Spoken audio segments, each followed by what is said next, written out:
This is Comic Geek Speak, episode 1920, Top 5 X-Men.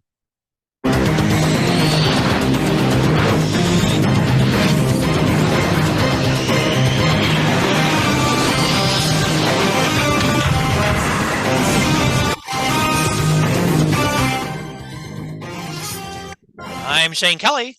I'm Ian Levinson. I'm Adam Murdo. And I'm Chris Everly.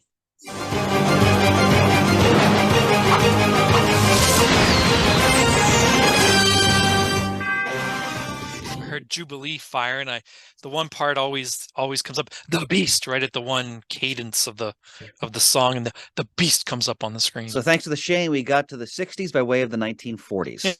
Well done. Undercutting the X-Men-ness of it all with old-timey radio voices. Oh yeah, absolutely. We do X-Men animated series from the 90s with 1920s and 1940s, and it doesn't matter. It doesn't matter. Autolite spark plugs, best spark plugs you can. And I am once again wearing the appropriate shirt tonight. Oh, look at that cock remark. I should have grabbed. I didn't even think of it. I've got fire X-Men and figures life incarnate. up Yes. there. I should have grabbed one. Still the best souvenir that I've gotten in Washington D.C. was this shirt. Nice. I thank very much the museum of, I think it was the Museum of the United States of America that had this one. Really? God, I would have thought it was pop culture.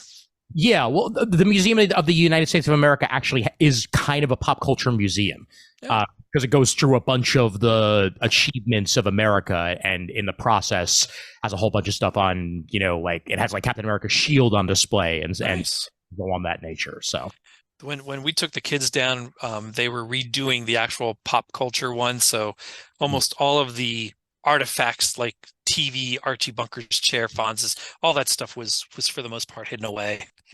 Got it. I was disappointed. Well, it is indeed top 5 time, as we have stated, and we've done before an episode of a similar nature on the X-Men, but that was specifically top 5 X-Men to form a team. And we are not going in that direction tonight. Instead, this is going to be just straight up our top 5 X-Men. If you would like to listen to that episode, I'll find the episode number, but it was a long time ago in a cast far, far away. So this is our first time tackling something of this nature. And I'm very much looking forward to the crossover and not of it all. It was episode 1152 back in November 3rd, 2011, that we did top 5 X-Men Dream Team members. And this one will just be straight up top 5 X-Men. So cannot wait to hear what everybody's lists are. And of course, we make these lists because of you listeners right there at patreon.com/comicgeekspeak. We hope everyone had a healthy and a hearty Thanksgiving for those who celebrate in the US. And we give thanks to you listeners for continuing to make this show happen for as little as $1 a month at the Patreon. Donations over at comicgeekspeak.com/donate.php if you want to just give a single donation, or just continuing to listen to the show in any way that you do so. That's what matters to us the most, is that you're with us, and whatever way you're with us, in any way that you can, is greatly appreciated. And, feel free to spread the love to, friends and family and handymen or what have you, whatever you feel like doing. And we thank. Hey, you guys working there? You want to listen to something here?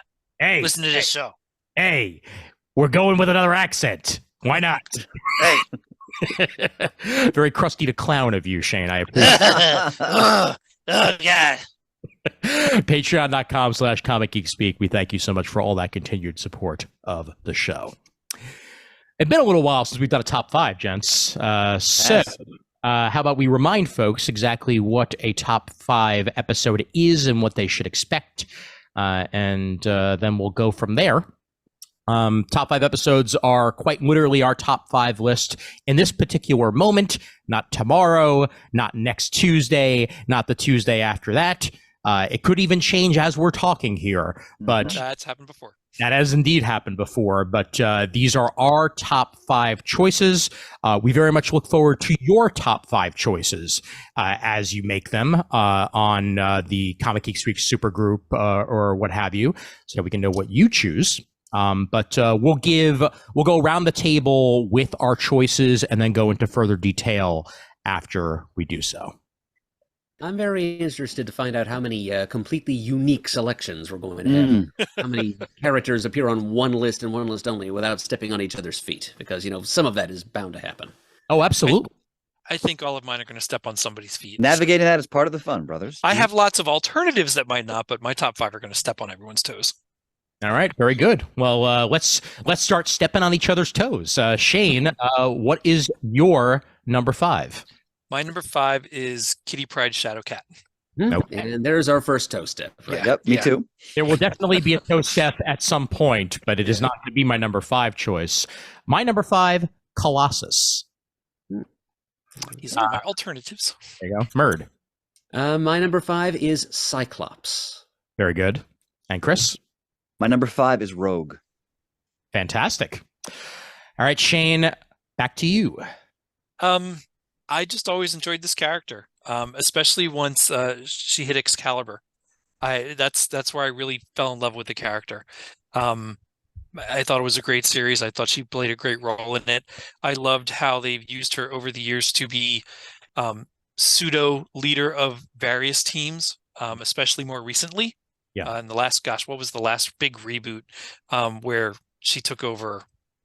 Something I can't remember, but I just Bride of the Marauders. She was a pirate for a while, and I loved Lockheed. That was just a fantastic addition.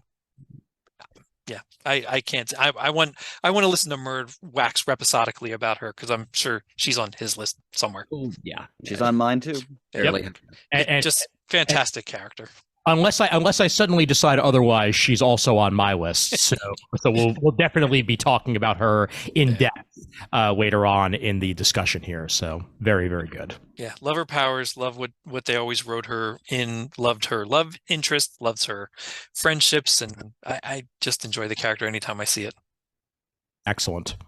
Also, and I mean, I'm sure we'll get into further discussion of this as we discuss her a little bit more, but certainly the most costumes in the history of the X-Men, because she's like the Wasp of the X-Men. I was going to say more than the Wasp, or does it just rival the Wasp? No one's more than the Wasp. But doesn't really come close to the Wasp, but more than any other X-Man. Her funky '80s roller skating costume is a real keeper. Yep. Yeah. I mean, here's just 5 of them on display. And, for the most part, she sticks to the same color schemes, but I'm actually a really big fan of that blue one. That's my favorite. Yep, that's the Excalibur costume. So. Yep. And she's worn a variation of that with or without the face mask multiple times in her lineage. I keep trying to find a volume 1 of that in a trade. It is damn hard to find that right now. I can find Excalibur, the sword is drawn. Excalibur. Yep, I can find some of the others, but I cannot find the first one. I have a very old copy of that sitting on my shelf. I think the first 3 volumes when they were putting out like the Visionaries volumes. I wound up with a bunch of the Excalibur stuff, including I think also Warren Ellis's run much later on. But they're spotty on Excalibur reprints over at Marvel. Yeah. I might have the very first Squarebound issue and then the first issue of the series, but I don't think I have much more than that anymore. All right, so my number 5 is Colossus, and one of my main reasons for putting him on my list is that there are very few characters in the history of the X-Men that have as many layers as Colossus. When he first started off, he was this stoic, silent character that you figured was just going to be the muscle. But as we got to know him better as a character, he's a poet. He's an artist. He is incredibly family driven. Probably, I mean, I would actually outright say probably the most family driven of all the X-Men characters. Well, because he had an actual family that he had to leave in the Soviet Union compared to most of the other characters who had no families. Exactly. His friendships with other X-Men are some of the strongest. Like his friendship over the years with Storm, Little brother. Yep. With Wolverine, the fastball special would certainly not exist without the combination of Colossus and Wolverine, even if it's been done many times in other forms over the years. But also, he's one of the X-Men that's had the most changes over the years, because even going back to a time when he himself was not an X-Man, when he decided to leave the X-Men because he felt like the dream that was being presented to him was no longer the dream that he necessarily followed, and tried to be at Magneto's side of things. Yeah, become an acolyte. Yep. As an acolyte. That was a really fascinating part of his history. He's also self-sacrificed himself over the years in many a time in order for his fellow mutant and for his fellow X-Men.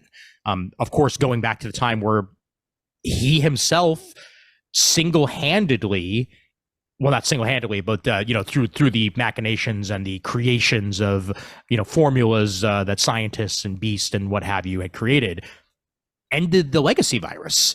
What had been plaguing the X-Men for years and years and years. Colossus took the necessary step of, at the time, sacrificing himself in order to save everyone, to save all his fellow mutants. I truly respect him for that.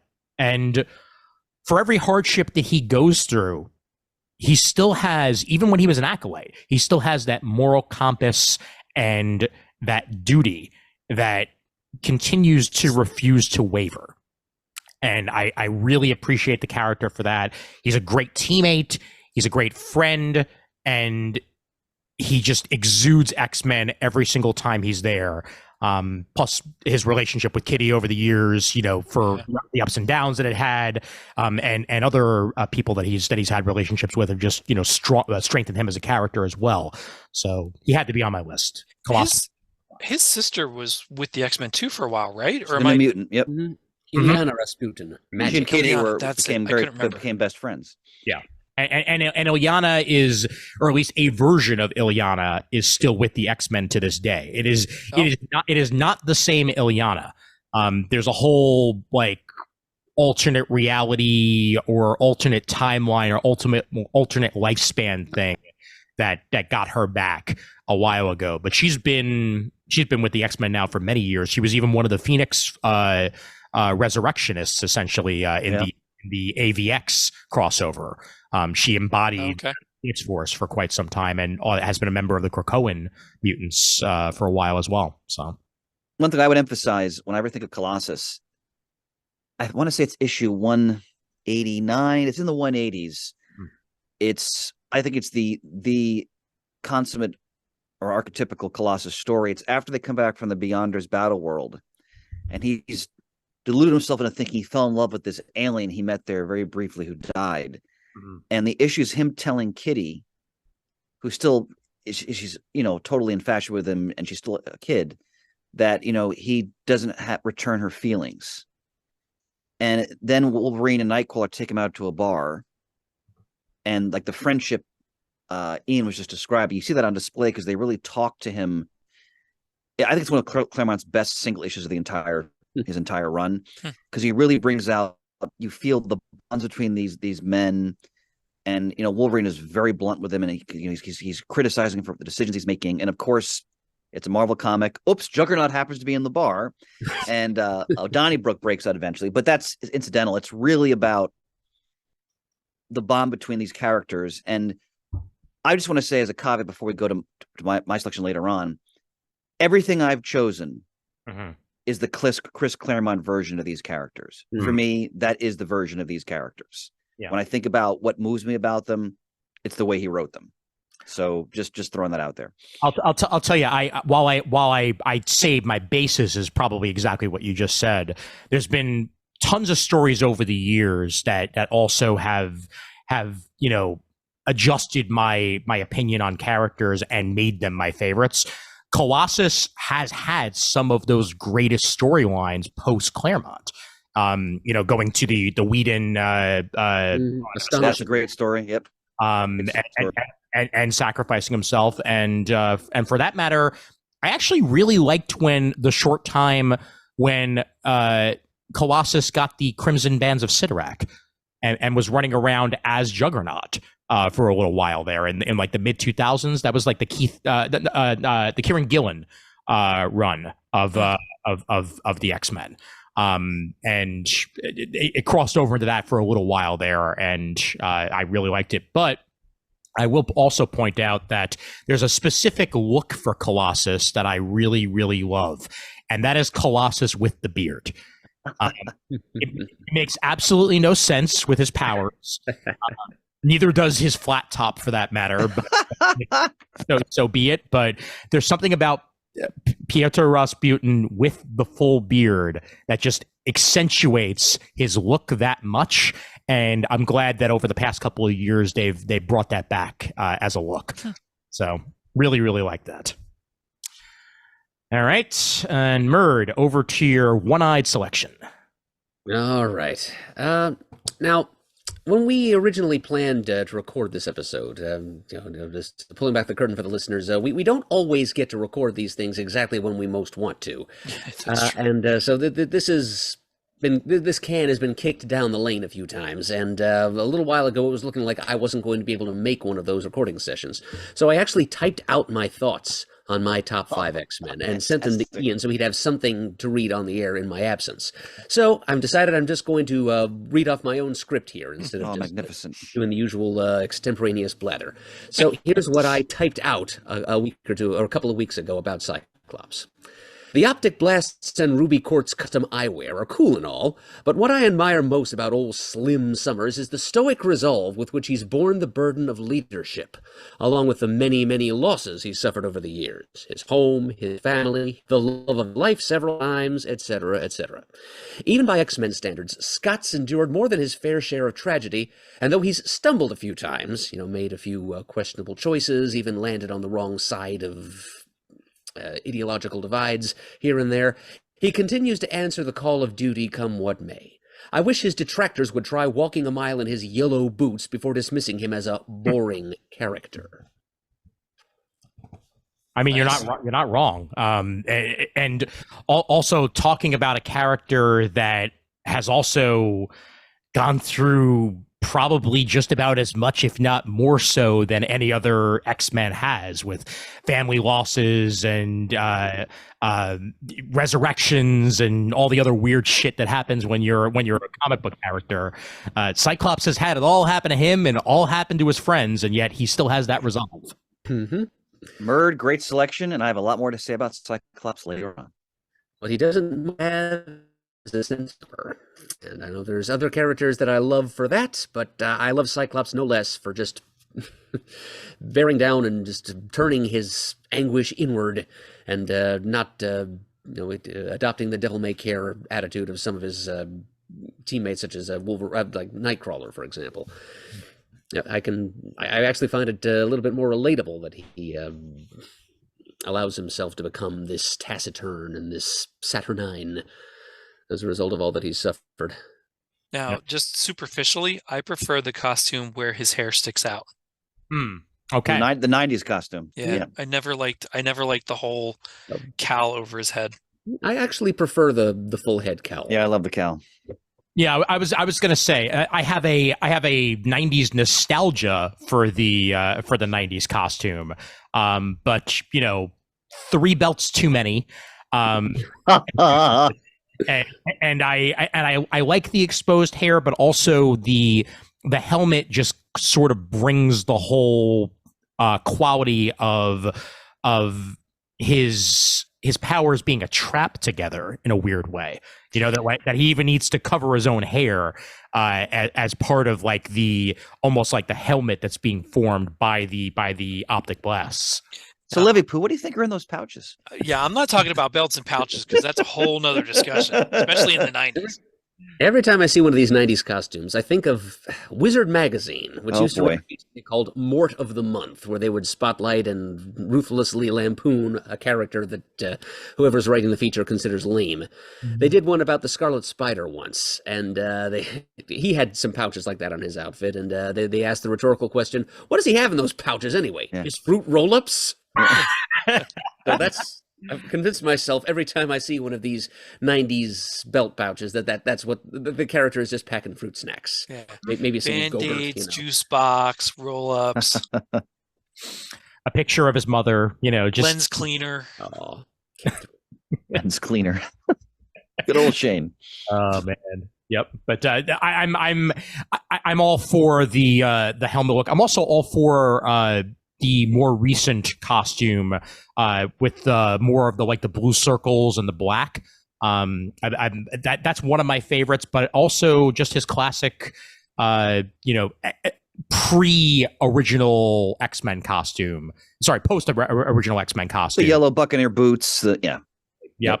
That one holds with me, definitely. Yep. For a little while there, he had a visor shaped like the letter X. I thought that was an interesting. Well, that's right. Yeah. That's an interesting one too. That was when that was around the time of Bendis's run, and yeah, it was cool, but it was also quite possibly the least functional of all of his visors because like how is he controlling what direction they're going in? It's always going to be an X blast. Like overfunction. It was just an aesthetic choice. Definitely. All right, Chris, you're number 5. So, one other caveat: I purposely did not put Wolverine on my list. Okay, I'm saying that now because I love the character. I consider him an institution totally unto himself, and I just wanted to go for other characters. So that's fine. I chose Rogue because when I think of the X-Men, I think of tragedy. I think of sacrifice. I think of characters who have dealt with incredible amounts of suffering, loss, and yet they still soldier on and persevere and maintain the bonds they have. But for me, the best X-Men stories really emphasize how difficult it is to really be in the world that they dwell in. Yeah. And I think no one captures that more than Rogue, who I think is one of the most tragic characters in all of comic book superheroes, essentially. Simply because she is denied being able to touch other people and to without consuming their memories and their powers. Yeah. And I just think that when they had her bond with Carol Danvers and then the tragedy that ensues from that, and that automatically made Rogue a deeply compelling character, and Claremont especially explored like there's like a psychic vestige of Carol Danvers still in her head, who sometimes take control of her or she's conversing with. So she's a really complex, deeply tormented character. And I just find all the stories with her, any Rogue story, I'm usually automatically in on. Yeah. And plus, because of the power set she has, she's a very powerful character. Yeah. Because she has Carol Danvers' powers, and that's why I understand what they did in the movies. I was so underwhelmed by how they used Rogue, because basically all she could do was touch people and absorb the powers for a minute, and that was it. Yeah. And I just thought a lot of the character was lost in the way they used her there. But in the comic, they really developed her as a leader. She starts off as a very hot-tempered, younger character who was a difficult time controlling herself. Obviously, she's a deeply damaged emotionally because, again, her inability to really full-fledged relationships with people. They show her origin when her first sort of boyfriend, but down in the South, wherever she lived. And then, of course, the whole saga with Gambit and everything else. But a character who, especially when she was like in the mid to late 80s, like the Australian team period, all of that, I just thought Rogue was one of the most compelling of all the X-Men. When she's written well, she is a really complex and deeply affecting character. Plus, I love her twang. Yeah. So. I like that she was also sort of villainous and then came Yeah, they introduced her as a villain. changed Yeah, changed very much into falling in love with all the X-Men, like really Well, being part of their family. that's a great point, Shane, because the issue 172, I Mhm. forgot, it's somewhere in there where she actually goes to the mansion and Colossus opens the door and he's enraged at seeing her there because they had fought her prior to that and she had taken Carol's powers and all that in the classic Avengers Annual 10. And then, Xavier says, wait a minute, if we accepted Wolverine and we have to accept her. Yeah. This is what we're here for. And over time, they don't accept her right away. It's good writing by Claremont, but eventually she becomes a full-fledged member of that family. Oh, and I love her relationship with Gambit. That was one of my favorite things reading. Mm-hmm. When it's handled well. When it's handled well, yeah. Yeah. When there's time that it's handled well and they actually get to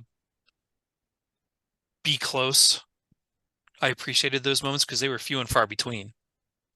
There was a Rogue and Gambit series not too long ago that I think did a really good job of having them be a couple, where they finally sort of figured things out. And there was a time where they were married in the comics, and it played out pretty nicely there. That was a rough patch for the X-Men comics in general, but that was one of the bright spots of it all, was them finally actually getting that relationship right in a lot of ways, and giving them some happiness for a little bit. But for the most part, they are one of the most will they, won't they relationships in all of the X-Men. And Ian's chosen a great cover here. So this is from the classic From the Ashes saga, which is kind of like a sequel to the Dark Phoenix saga.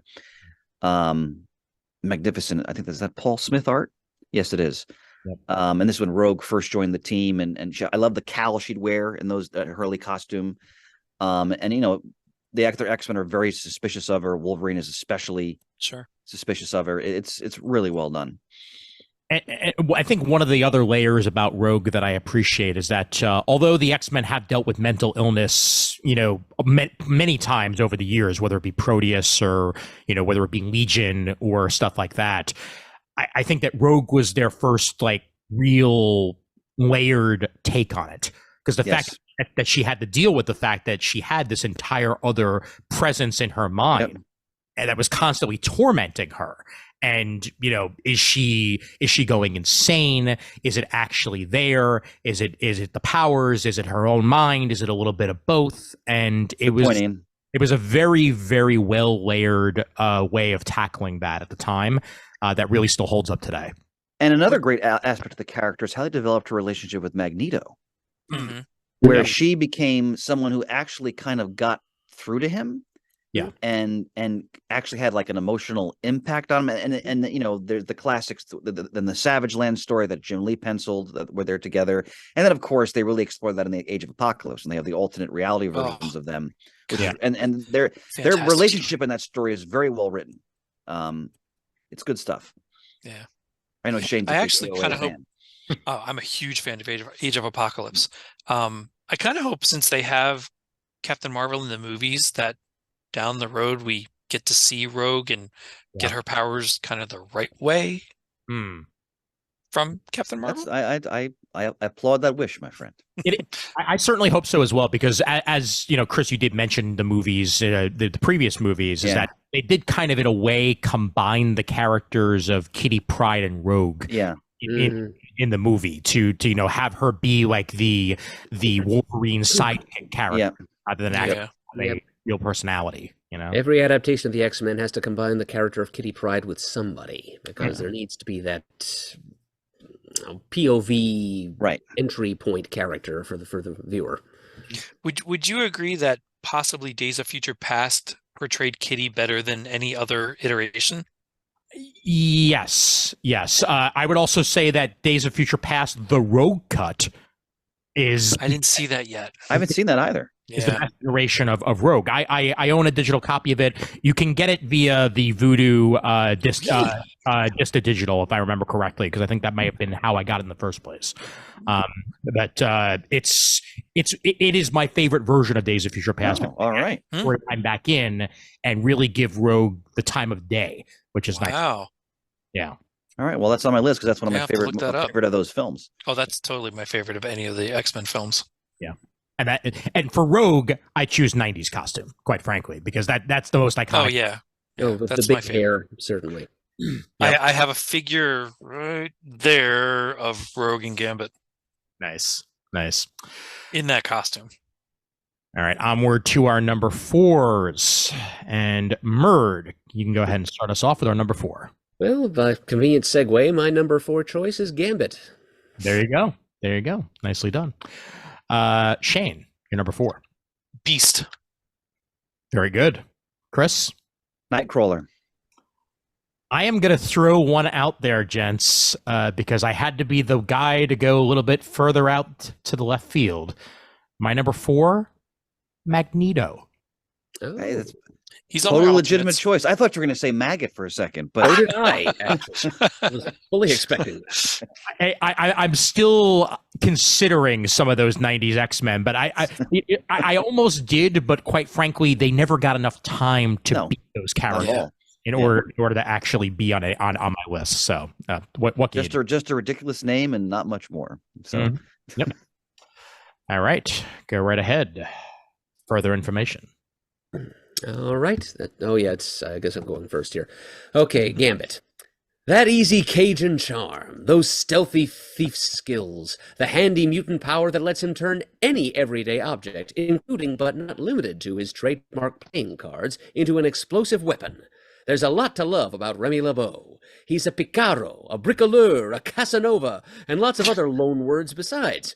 And he brings a raffish, amoral edge to the X-Men's activities that helps them live up to their outlaw reputation. In a good way, of course. C'est bon. I'm so glad Murd has these notes. Majestic. You're not kidding. And of course, there's the aforementioned relationship with Rogue, which is Of course. And the Thieves Guild. Yeah. That's right. Yes. Was it Belladonna? Was that her name? yep, Belladonna Boudreaux. Yeah. Yep. The thieves versus the assassins. Mes amis. It's also a character whose costume has very little changes over the years because they got it so right the first time around. Absolutely.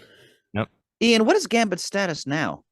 Gambit's, with the Krakoan X-Men, basically everybody's an X-Man, so it's hard to really, say otherwise. But as said, there was a time when him and Rogue were married and together. I believe that has since passed, but Gambit has gone in and out of X-Men teams over the years, and he's still around. I just don't think he's like front and center. Gotcha. When compared to certain other X-Men at the moment. But certainly one of the coolest X-Men that's ever cooled. Yes, the whole trench coat and bow staff. It's good. It's very representative of his demi-mondaine role as professional thief slash mutant rights activist slash operative of the X-Men. Yep, he's a lone wolf, and he's roguish in his own way, and it's you gotta love the power set that just allows him to adapt anything around him into a weapon. Oh yeah, yep, definitely. And the playing card imagery, just chance and fortune, and it just adds to the character's mystique. No pun intended. No pun. I know that's a loaded word when we're talking about X-Men characters, but yeah, he was for a time my second favorite character overall. Nice. He's slipped in the rankings a bit since then, but you still gotta love him. And I agree with what Shane had said earlier about how much fun it was to root for Gambit and Rogue. And Shane, my dad and I have gotten into watching reruns of Friends lately, and We have it on every night, Murd. Every night when we go to so bed. do we. It's Gambit and Rogue is a very 90s type of relationship, and you kind of want to cheer them on the way you do, Ross and Rachel. Yeah. And various couplings that occurred on that show. Well done. Yep. And when you think about their separate power sets, as you said, whatever Gambit touches, he can turn into a weapon, and Rogue quite literally cannot touch. So Anything. it's being in control of your touch as a weapon versus someone who is not at all in control of that. That they had the relationship that they did made that much more sense in the end. And it's it's one of my favorites, and it really just adds to Gambit's appeal. I just wish that they had stuck with the original reveal of him being the third Summers brother. I think of all the ideas outside of Adam X the Extreme, God, I forgot about that. there was a time when Gambit was going to be the reveal, and I kind of would have been okay with that. Oh, I would have been okay with that. Yeah, you know? But officially, he's not, correct? No, No. he is Okay, not. yeah. Yeah, No, he's got a whole different backstory. Sinister. Wasn't it the whole Mr. Sinister thing where he, Mhm. like, he became like a cat's paw of Mr. Sinister, and wasn't he at the mutant massacre? Yeah, actually, Yep. he's the one who led the Marauders to the Morlock colony. That's right. Yeah, and at some point they revealed that he was like Sinister had created him. He had been cloned from some other source. Yeah, so that would have been their end to make him the third Summers brother. But personally, I'm just as happy that he's not connected to the Summers family because he's got so little in common with them. Oh, sure. Yeah, absolutely. Yep. But very glad that he was on your list, and Mon Ami, good choice. He's higher on my list. I'll talk a little bit about him later. Nice. All right. Another toe stepped on. Yep. Yeah. Chris? So I've always loved Nightcrawler from the get-go because he's a swashbuckler. He's got a great sense of humor. I remember there's a key moment early on in the character's run where Professor Xavier is angry because Nightcrawler stopped using Tony Stark's image inducer to conceal his looks when he's out in public. He's like, you know what? I'm going to just be who I am. And that's the essence of what the X-Men are really all about. And the fact that he's ultimately so embraces not only his appearance, but Nightcrawler enjoys himself. Nightcrawler enjoys fencing with a sword. Nightcrawler enjoys, going out socially with the other X-Men. Perfect one. Nightcrawler, like his relationship with the sorceress Amanda Sefton. He's a delightful character. I mean, there's like with all the X-Men, there's tragedy, his upbringing in Germany, what happened to him, and all of that, the whole Mystique story and all of that stuff. But at its core, this is a character who has tremendous will. And also what I find very interesting, like Nightcrawler is a man of faith. Yeah. And I am not a man of faith. So I'm always interested in people who have faith like that. So I just find them fascinating. And I like how in the hands of better writers, they'll explore his struggles with his faith versus some of the things he has to do as an X-Men. They especially go to that in some of the early Krakoa stories I read as well. Yeah. And ultimately, like his relationship with Peter and Logan, especially, like those three characters, that they really, like Claremont really fleshed out the bonds between them because they're all very different personalities. And Nightcrawler, he's just immensely fun, but he's also there's a sadness, there's struggles, but he's the kind of character who will face them down and not let them take away ultimately his humanity and the fact that he ultimately he enjoys himself. And I really appreciate that about the character. Great look, great Cockrum design. And any character who will use a saber and run around like Errol Flynn is I'm automatically interested in that. So again, the late 70s into the 80s X-Men team, that's my X-Men team. Yeah. And Nightcrawler is, I think, is such a pivotal part of that. Yeah, and he's also one of those characters that very, very rarely has gone dark. Yeah, even though he looks like a quite literal devil. Yep. He's a fuzzy elf, though. Yeah, he's a fuzzy elf. Oh yeah. And always when he's done right, he is that source of levity, because in many ways it is his faith that keeps him going. Yep. And I appreciate that greatly about the character because you touched on it a little bit, Chris, but very few X-Men have that as their backbone. It doesn't really come up nearly as much with other characters. No. But it does for Nightcrawler, and when it's done well, it sure as heck is done well. And I remember when the X-Men, this is back in the 1980s, when they confronted Dracula for the first time, and Wolverine makes a cross out of his claw. Dracula says, well, this doesn't mean anything because you don't believe in it. Then Nightcrawler says, I believe, and he makes the cross, and Dracula is warded off and is in agony. And I mean, that was more dramatic, but there are plenty of moments where, like Ian said, he's thinking about or talking about the impact of his faith and on the decisions he's making or on the decisions that people around are making. And I also want to say, I love the way they portrayed him in the film. Mm-hmm. Mm-hmm. I mean, visually, wow, like that was Nightcrawler. Oh yeah.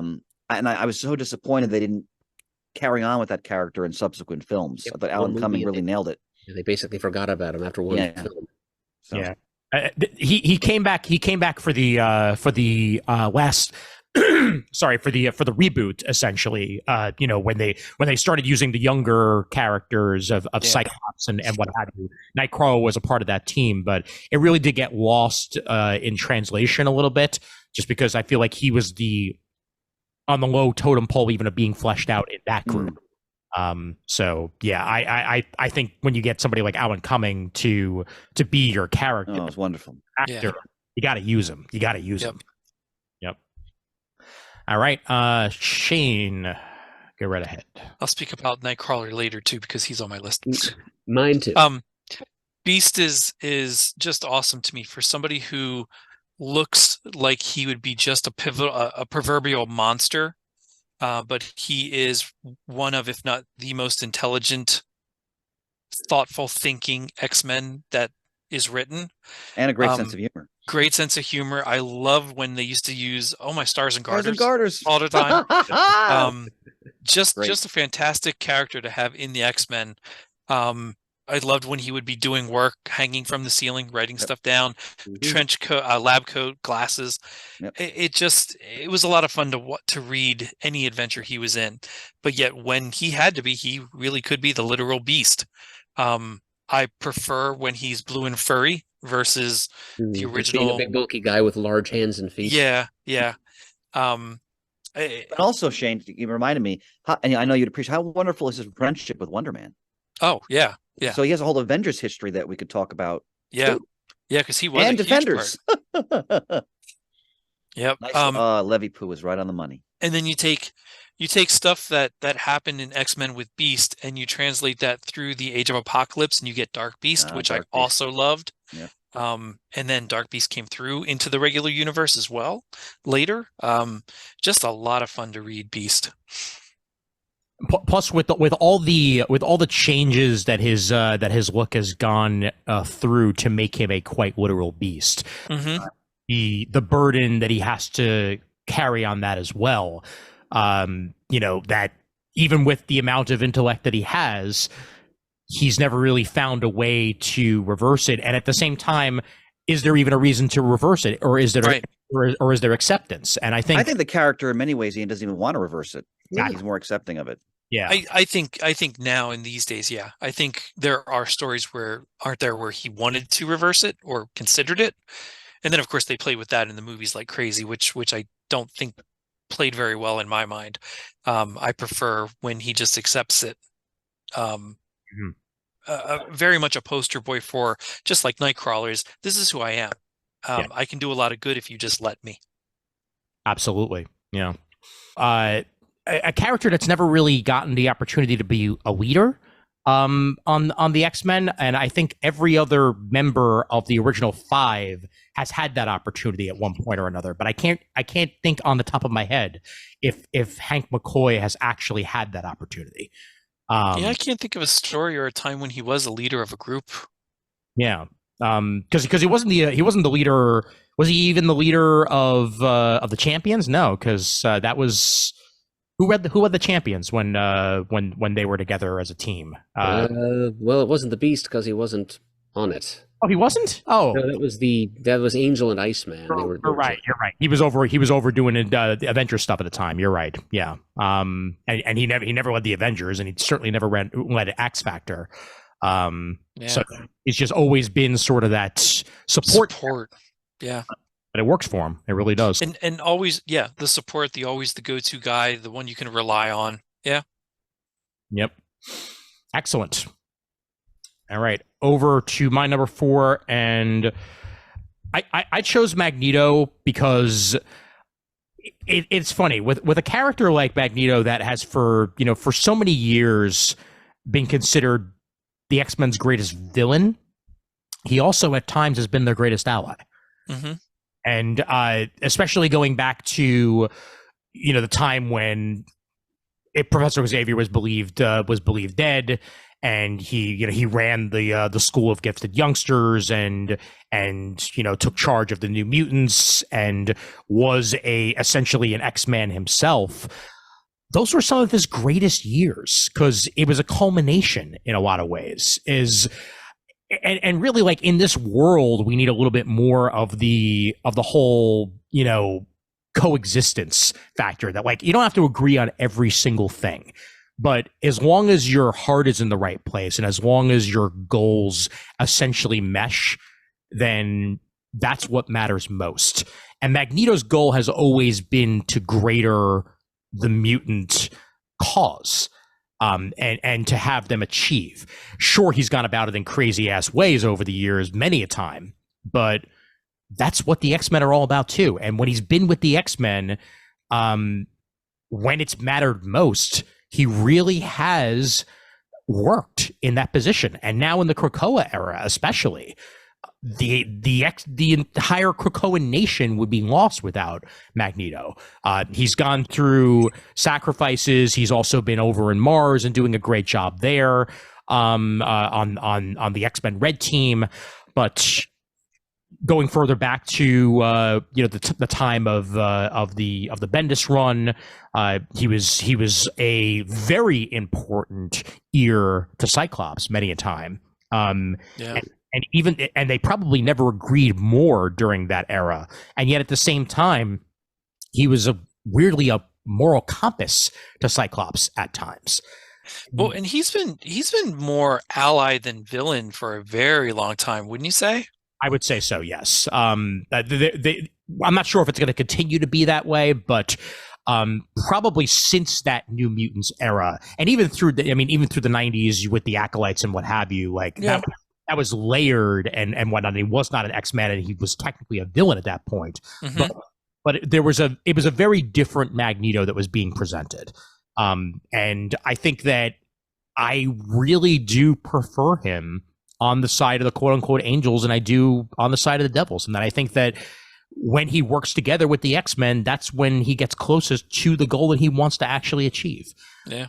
And that friendship with Xavier, even when he hated Xavier, he was still by his side in a lot of different scenarios. So that's why I included him on my list. I think it's a great selection, and also because even when Magneto's with the X-Men, there's always tension because his methods are often contrary to what they want to do. And when you get to the Krakoan period, when we talked about how the X-Men start to move more towards Magneto's approach to everything, which also leads to its own complications. I also think about X-Men 200 when they have the trial of Magneto in France. And Xavier is badly injured. He has to go back with Lilandra to be healed. And they have a very powerful moment where he basically begs Eric to take control and redeem himself, and especially lead the New Mutants, and he agrees to do it. And I agree with 100%. Ian, those stories, especially the New Mutant stuff, they really explore his capability for doing good, so to speak, and also the complications of all the sins that he's committed. So I mean, again, he's one of the most fascinating characters I think in all of Marvel Comics, really. But sure, yeah. Plus, in general, I think villain redemption arcs are some of the best stuff that you can possibly present. And when it's been done with Magneto, it's been done right. I hope that moving forward we do see him more on the side of the Angels, but I'm sure there's going to be opportunities when he's menacing Magneto again, whether I like it or not, because that's just the way it rolls at Marvel, is that every couple of years things get reset and changed. So who the heck knows? All right, on to our number 3 choices. And I'll start us off this time around. My number 3 is Storm. Shane. Iceman. Very good. Chris? It's Kitty Pryde. And Murd. The Mimic. Yeah. Fantastic. Thank you, Murd. Thank you. is what I bring to the table. Absolutely. So my number 3, and Storm had to be on my list somewhere. At one point, I was even considering making her my number 1, but I feel like you could say you could say that Cyclops is a leader of the X-Men. I think my favorite times of reading the X-Men has been when Storm has been in charge, and talk about a character that has grown leaps and over the years. That's why she's on my list too. Absolutely. Getting over her claustrophobia and in times when that's been in full effect.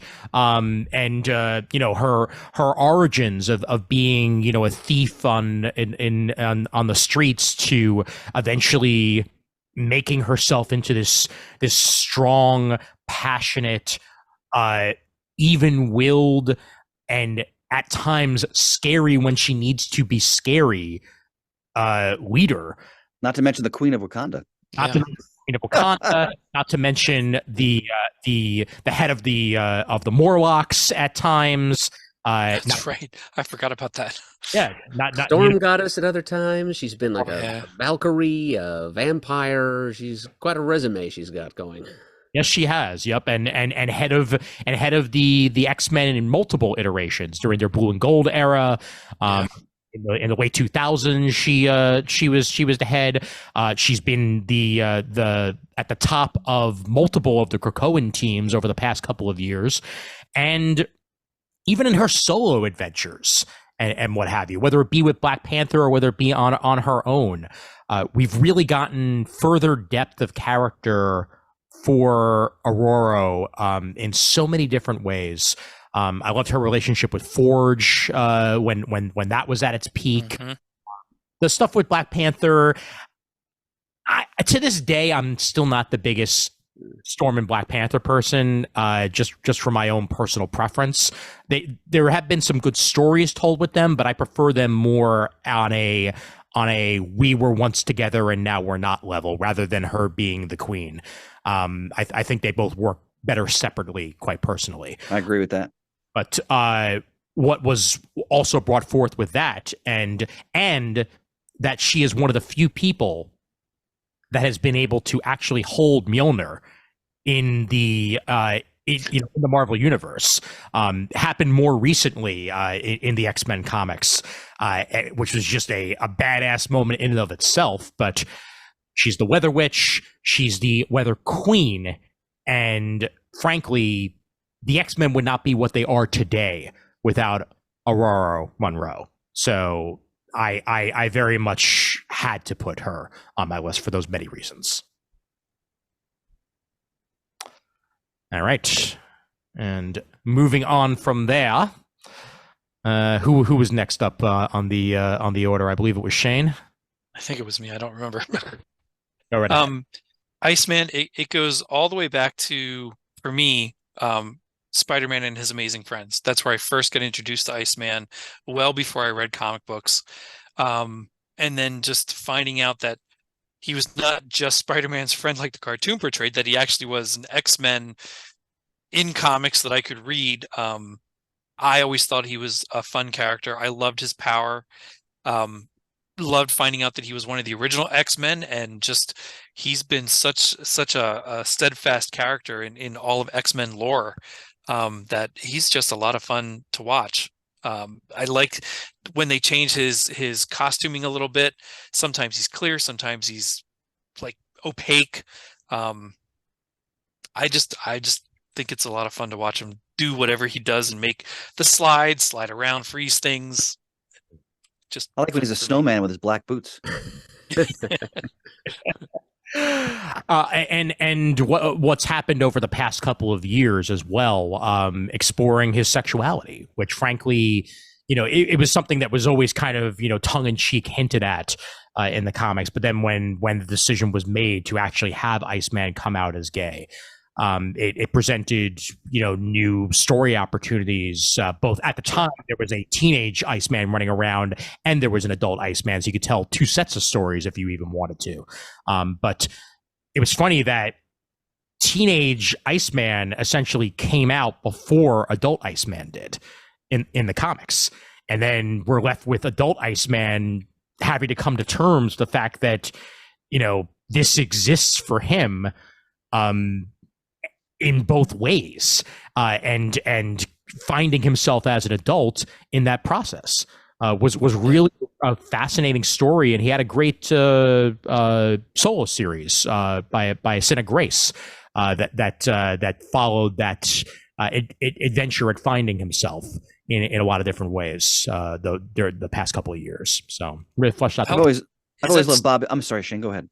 Is that still going on, that solo series, or is that limited? No, there were 2 series that came out. I think 2 12-issue miniseries that came out. This is a separate one that I just brought up, the Fall of X, which I believe is just going to be, if not a one-shot, then a miniseries focusing on Iceman that Steve Orlando is going to be writing. Yeah, that was a couple years back. I've always loved Bobby's sense of humor. Yeah. His camaraderie especially with Hank and Warren. Yeah. I remember there's a story, I want to say it was in the 2000s, where he was in a dispute with his father. I thought was very well written. I don't remember that. Yeah, I remember if it was his... Ian, can you help me here? There was I'm totally blanking on it. They did a whole series of issues about him and his relationship with his father and the problems between them. Mm-hmm. I can't remember it more. I just remember that was very well done. And it really fleshed out his character very nicely. But probably coincided with the second X-Men movie where Bobby's family was featured. Yeah, that's true. Yeah, maybe. Yeah. And there was stuff with his parents as well in the Sin of Grace series, but I remember in the 90s specifically what you're talking about. Okay, it was the 90s then. Okay. Yeah, which I think I mean, if it was the 90s, then it predates, what happened in the comics. I mean, what happened in the movies, and I think the movies maybe taken it from that. Maybe around the time of Operation Zero Tolerance, actually, if I'm remembering. That could be. There are so many arcs, and I've lost track. I haven't read X-Men comics in so long. I mean, a short stint when they first were rebooted with Bendis and whatnot, but I don't remember outstanding stories with Bobby necessarily. I just remember loving his power set and enjoying anytime I got to see or read him in the books. Yeah. Yeah, absolutely. Go ahead, please. No, I was just going to say, I do remember specifically that there were issues with, Bobby's family accepting him as a mutant. Yeah, that's probably what I'm thinking of. I found a page from and it's not exactly the highest quality image, but there is a page here where can't you at least write some new material? 1 week she's Italian, the next week it's Japanese, and now this one is a mutant. And then going from there, it's not exactly the happiest of relationships. And I remember Bobby was involved for a while with an Asian woman named Opal, if I remember correctly, and I think his parents were ticked about that. Mm-hmm. Or like she had like a troubled. This is like X Factor stuff. She had like a troubled family situation. I think her brother might have been a mutant. I'm apologize. I'm mixing up all these different stories. There's such a voluminous amount of material now, but the bottom line is. Great character, and they've really done a lot with him over the years. And like you guys said, they've really explored his powers, like when he makes himself like into like these massive like icicles and spikes, and a lot he can do. Something I forget in the Mutant X comic of the 90s, the late 90s, there was an Iceman character. Was that an alternative Bobby, or was that somebody different? In Mutant X, well, Mutant X was alternate reality. Was alternate reality? Yes, it was Bobby, if I remember correctly. In the role, it just obviously very background different. I couldn't remember if it was just some guy who could do ice or if it was actually an alternative Bobby in that timeline. Were you gonna say something, Murd? Well, just talking of his power set, and just tying into what's been said about that, and also what Chris said about his sense of humor. It's just interesting to me that he's been established as an Omega level mutant, like one of the most powerful mutants on the planet, with his ability to control temperature and moisture levels, and yet, in spite of the near limitless possibilities his powers present him, he still steadfastly refuses to take himself too seriously. I think that's appealing. Going back to when White Queen it inhabited him, and that's where we first saw the Omega level that you're discussing there, Murd, that he used his ice powers to form like a more female body structure around her / himself. I remember that story. I forgot about that. That was huge at the time, and really Bobby had to come to terms with the fact that someone understood his own body and his own powers better than he did. Because she was pushing him to further use those powers in that way, correct? Yes. Right. Okay. Yep. That's where we started first getting the spiky of Iceman in the late 90s, was when he extended his power set that much more. It's a long way from throwing snowballs back in the Silver Age. Yeah. Oh yeah. Yep. Plus, I also like his relationship with Kitty. Initially as boyfriend girlfriend, but then after he came out, they just came to be more confidants with each other. As even going back to it, two of the youngest X-Men. The fact that he was the youngest X-Man when he joined, and then Kitty being the youngest X-Man after she joined. Really adds to that closeness that they have, because they've been in the same situation. So it makes perfect sense. And let's not forget, in the Silver Age, he was with Lorna Dane. Yes, that is true. For a period of time. Mm-hmm. Yep. One of the many times that Havoc was trying to get his degree and never did. We keep talking about all these characters, and a lot of them just have this interaction with Kitty, and she really is, in more ways than I think I realized just thinking of this list, she really is more of a linchpin to all of the X-Men in so many ways. Yeah, she is. Well put, my friend. Absolutely. All right. Number 3. I believe we are going to Chris. Go right ahead. Nice segue Shane gave me into Kitty Pryde. So I'm going to show an image from Dark Phoenix that I think epitomizes why I love this character. Put on the screen. Let me just. So look at her expression. This is when she's first met Storm, and they go to the ice cream shop, which will shortly be destroyed by Hellfire Club minions. And just the look of wonderment on her face. And as you guys said, she is the ultimate POV character. Look at that, producing by Levinstein. She's the ultimate POV character for all of us. But it's not just that. It's that, for me, Kitty Pryde is hope.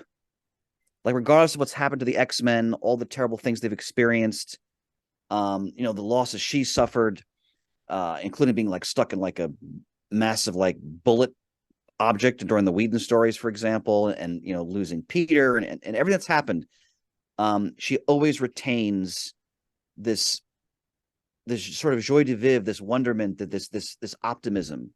And I think, to go back to Shane's point, I think she's such a beloved character because I think everybody to some degree can see themselves in her, especially when she meets the X-Men for the first time, as in this wonderful Byrne Terry Austin panel. She's and we've watched her grow up. I mean, they've kind of stopped her age now, but when she joins the X-Men, and they drew her as a young adolescent, she is not like a grown woman in these early stories at all. And her friendship with Alanya, Professor X is a jerk, and that famous story, and all that goes on with her. And just you watch her fall in love for the first time with Peter. You watch her struggle with her powers, her friendship with Logan, which is priceless. I think she's one of the most well-written, most well-realized of all the X-Men characters, because Claremont and Byrne introduced her, and she's 13, 14 years old. Yeah. And then that you watch her grow up to the point where now she's a leader herself. And she, in many ways, is, like Shane used a good word, she's a linchpin. I think she's one of the hearts of the entire team, the entire universe. And she's fun.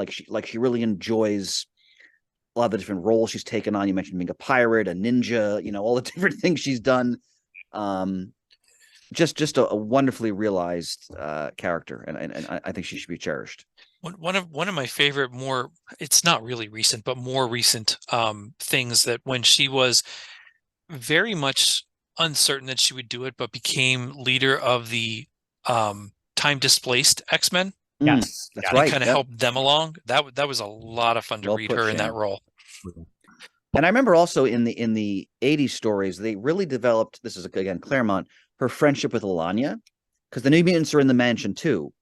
And they really spent a lot of time exploring their bond, and also, of course, how that involved Peter. And they have to remember that she had her, like, they even gave her like an outside life. Like, she had the Stevie, the dance instructor, who became like a mentor to her and a close friend. She was around the book for quite a while. I mean, they really, really fleshed out Kitty Pryde. And I mean, to me, she's as close to a real person as you can get among, these characters. Yeah. So, yeah, and not to mention her friendship with Rachel Summers over the years. Mm-hmm. Good point. That's I think probably my favorite friendship that she's had. Is that bond that's there, which subtext wise, Chris Claremont very much hinted there might have been more than just friendship there between the two of them over the years, and I believe Kitty Pryde is canonically bisexual now in the comics as of I think a year ago, if I remember correctly. But nevertheless, Rachel and her really, really bonded amazingly over at Excalibur. Yep. And that followed them to other teams afterwards, and they're best friends just the way that her and Ilyana are best friends, and it's really a great friendship. And also the fact that they made her, a Jewish character, Yes. which there wasn't, I mean, ironically, many of the great comic creators were all Jewish, but you rarely saw that where that really was delineated, where the character became part of their identity and their personality. And Claremont took pains to do that as her character developed. So that was another nice dimension they added there. Yeah. Very, very good point. All right, Murd. All right. Ah, fantastic. Here's that Murdoughnian deep cut you've all been expecting. Character that also figured in my list of the top 5 X-Men Dream Team, if I'm not mistaken. I've always thought there was something seriously cool, conceptually and visually, about a character who's a one-man original X-Men team, and who has the power to amalgamate the powers and appearances of limitless other combinations of mutants as well. Plus, people forget that despite not being a true mutant, and I do have kind of a footnote attached to that statement, Mimic was the first X-Man to join the team after the original 5, even serving, albeit very briefly, as deputy leader. Poor Calvin Rankin has taken some hard continuity knocks over the years, and I don't think he's ever really been used to the fullest advantage in the mainstream Marvel Universe. But as Ian will attest, it took a long stint in the Exiles for an alternate reality version of Calvin to finally show the potential of the character. Still, he pops up in the comics from time to time, and whenever he does, I pay attention. And the footnote is about Cal's status as mutant or non-mutant, which has been retconned and re-retconned and de-retconned multiple times. I'm not sure what the current verdict is on whether he's mutant or no, but when he first joined the team back in 1966, he was classified as a non-mutant mutate.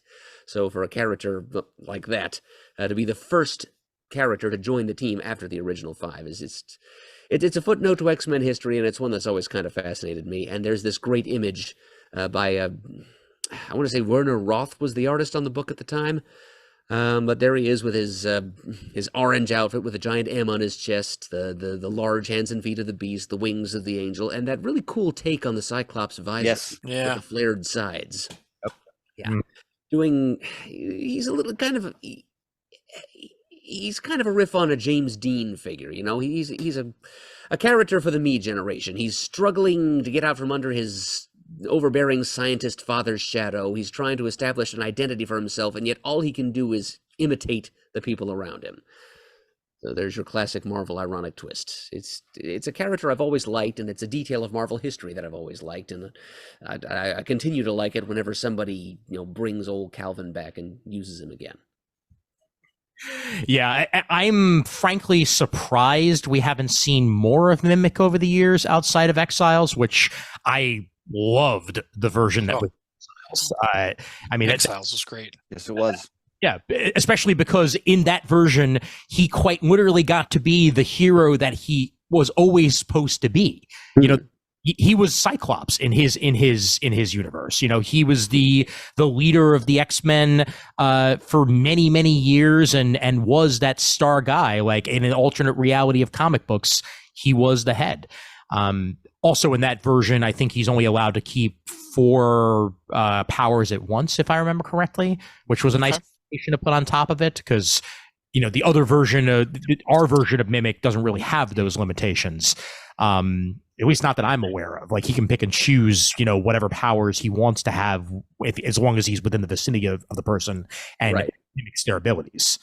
Kind of grounded the character a bit more in Exiles than it did in the comics. But yeah, it's a character that very much should have gotten greater play, especially when all 5 X-Men left the team. Like, why don't you just have a character that's quite literally all 5 X-Men still there to fill the gap? You know, it would have made a lot of sense to me. So exactly why I stuck him on my top 5 dream team, because it was kind of like having all of the original 5 in one spot.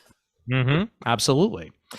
I don't think he's factored into the Krakoan X-Men even now that I think about it, because I haven't seen his name bandied about. But obviously, if any of our listeners know otherwise, by all means. But very, very happy to see him on your list there, Murd. It's a good choice. It's a good choice. Thank you. Indeed. I thought you'd approve. All the X-Men in one. Our top 5 X-Men is 1. Mimic. All right, and moving on to number 2. Murd, how about you give us that number 2? Okay, well, time to talk a little more about Kitty Pryde, because she's my number 2. Excellent. Time to talk about more about Kitty Pryde. She's my number 2. Pattern emerging here. Right, Shane? Gambit. All right, and Chris? Storm. Excellent. All right, Murd, time for us to talk about Kitty Pryde. Okay. My pre-recorded remarks about Kitty Pryde here.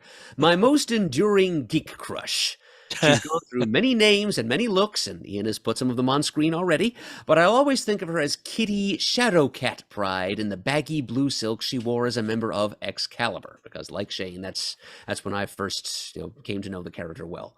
It's been a joy for generations of X fandom to watch her grow from insecure 13-year-old to the heart, soul, and conscience of the X-Men she is today, but as much as she's changed since 1980, the constants of her character have been the strong will, sharp intellect, and Weisenheimer sense of humor for which we've all come to love her. She's as irresistible as she is intangible. That is absolutely the case. Yep. Also appreciate her relationship with technology, which is kind of That's right. crept into her character over time. At first, she was just... her thing was that she was a dancer. That was like her extracurricular skill. But then we learned that she was also good with machinery. And even when her skills fail her, she can always just use her power to cut the Gordian knot and phase right through whatever she's trying to hack or fix and just fry its circuits directly. Yeah. Whether you love technology or hate it, Kitty Pryde is the character for you. Yeah. Absolutely. You took the words right out of my mouth there, Murd. It's great. It's like, oh yeah, let me try to hack into this. It's not working. Phase. Like she can do it all in that situation. And to piggyback off of what Chris had said, going with her Jewish background. One of the things that I forgot to mention about Magneto, quite frankly, is that's also one of his roots there, where the X-Men are always the outsiders. They're always the ones that have been excluded from society in one way or another. And to have some Jewish characters on the team just really does make sense in that way, because it just meshes. And with Kitty's story, she was that 13-year-old kid with these starry eyes and whatnot, who finally found a place to be accepted. And there have been stories over the years where she's dealt with not only the fact that she is a mutant, but also that she is Jewish, and she has to be accepted in more ways than one, due to bigotry or what have you. And it really just adds to the character that much more, and is one of the reasons why she's always been one of my favorite characters, and one that I can relate to in many different ways. So, And Ian, you raised a great point as well. You reminded me of a key moment in both Magneto and Kitty's development was in X-Men 150. Yeah. Claremont Cockrum, where Magneto in his rage electrocutes her and he thinks he's killed her. Yeah. And it's at that moment where we first see Magneto start to question what has become of himself and his life and what he's been doing. And he's actually is horrified at that moment because he sees his own dead child in Kitty. And they really start, that's where the Magneto character really starts to turn and going in a really interesting direction. It's a really important issue in that character's evolution, and Kitty is the catalyst, and her relationship with Storm, which is also really important. And Kitty becomes like the child Aurora never had. oh, definitely. And I remember in that scene when Magneto has seemingly killed her, but then he realizes she's not, and Storm says to Magneto, "Give me my child." Folks, other superhero comics just weren't doing stuff like that in the early 1980s. They just weren't. Yeah. So that's why the X-Men are great. Yeah. Yep. And Storm and Kitty's relationship to this day just continues to flourish long after, Kitty has been the new member of the team. She found a place to grow, and for that matter, Storm was the one to give her first code name. What about Sprite? And right. as she's standing there with what appears to be Sprite in her when she's given the name, because I just found the comic. It's like, wow, she even has like the lemon wedge and all that. So maybe there was Sprite in her glass, and that's how Storm came up with the name. Who would have known? What about Sprite? Now this is a 7-Up. Yeah, but I better not hear any cracks about people pulling my tab. Oh my God. There's that Borscht Belt. I feel better already. Hey, Kitty said it before I did, frankly. So that's nothing I can do about that. But what I will also add to that is that one thing that's so great about the X-Men is the change over the years. And the introduction of new characters, and that without Giant Size X-Men, we wouldn't have half the people that are on our top 5 list because of that change. And Kitty was a part of a new generation of X-Men right after the introduction of Giant Size.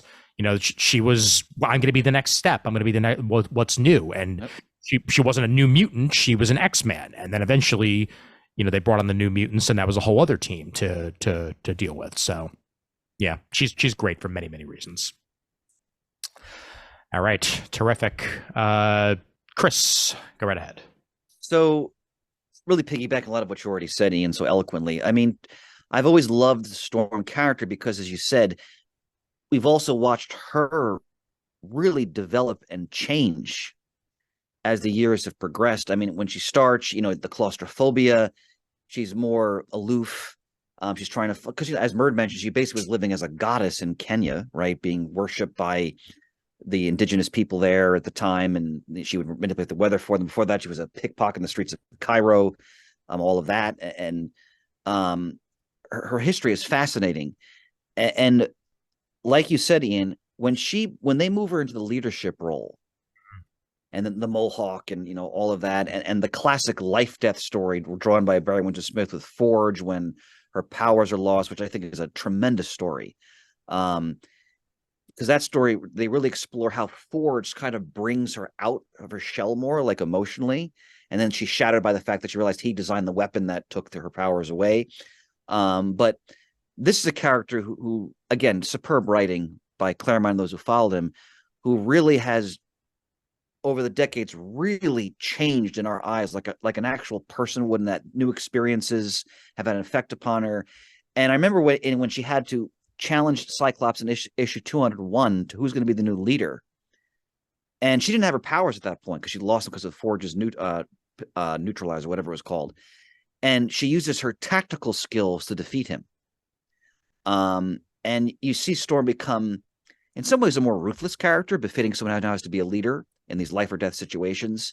And I especially remember was taken how she handled the mutant massacre.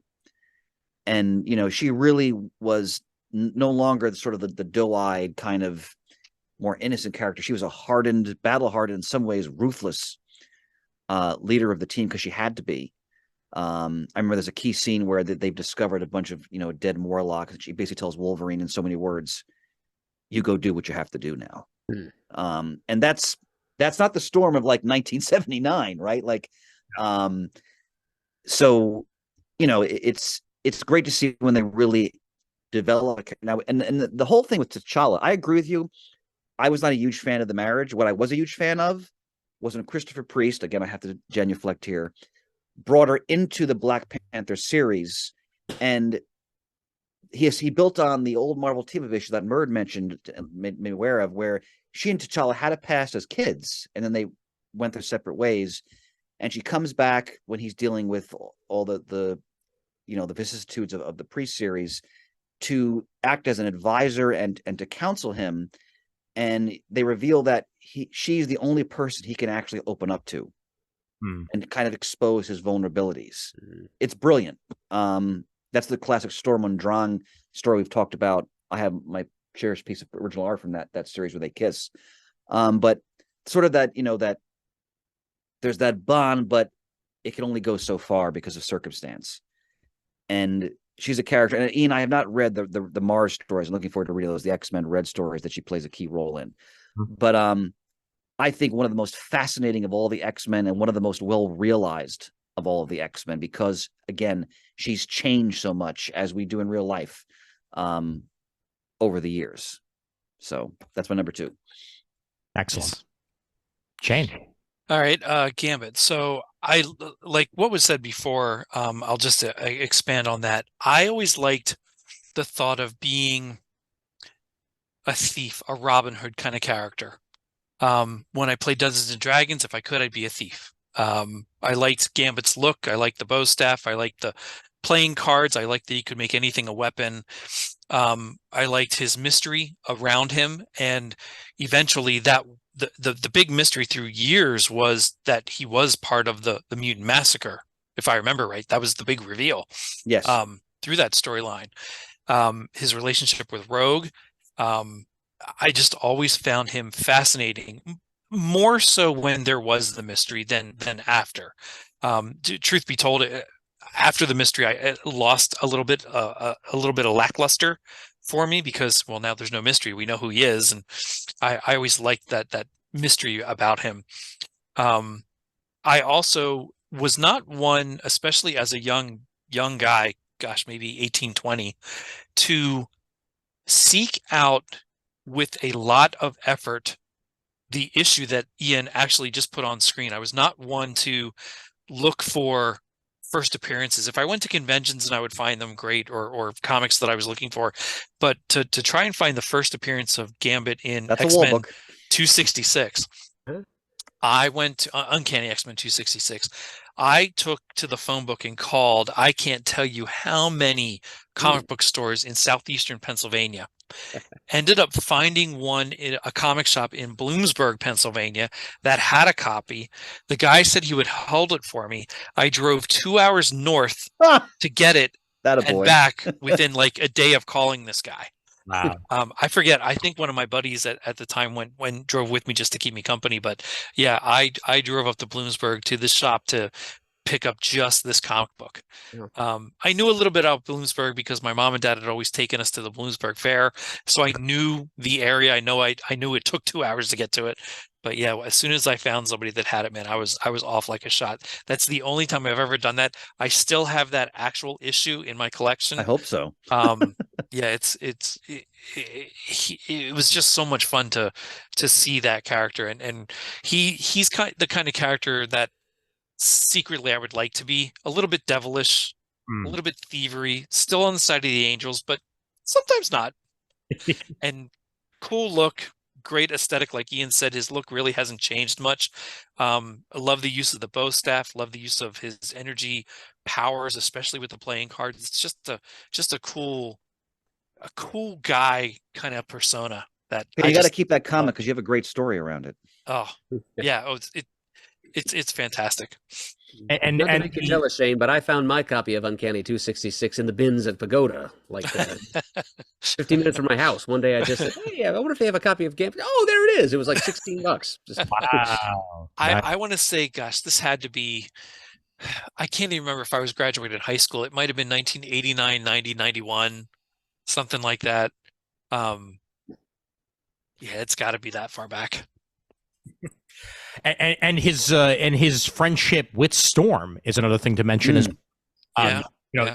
that it does steep back all the way to his first appearance. At the time, Storm was still dealing with the effects of the Siege Perilous. So she was entirely in her Siege right Perilous. Yep. She had, I believe, she didn't even have her powers at the time, if I'm remembering correctly. I don't think so. But over the years, they very much have developed a bond, and there have been times when every other X-Man has shunned Gambit, but always refuses to do so.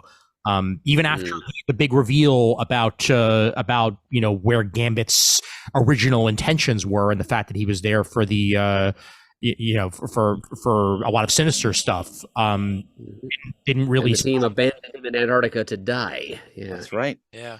Yep. Let me ask a potentially prickly continuity question. Mm-hmm. When Bishop was introduced, and they showed in his future, there was this figure who was like this manipulative being who they made you think it was Gambit. Yes. Do they ever clarify that or no? I lost track. He was like this being who like caused all this destruction and he was like an adversary of some kind. I'm trying to remember what they called him, like the last one or something. Yeah, like he had survived like the mutant apocalypse. The way he was drawn, like you could think, looks like it's supposed to be Gambit. He had like a something around his eyes, for example, a blindfold. You guys know what I'm talking about? Yeah, I remember it being portrayed as you thought it was Gambit for years, and a lot of X-Men distrusted Gambit because of that. But I'm sure that they resolved that. And you never know, Shane. Sometimes they don't. Well, I'm pretty sure that they revealed something in Bishop's storylines over the years.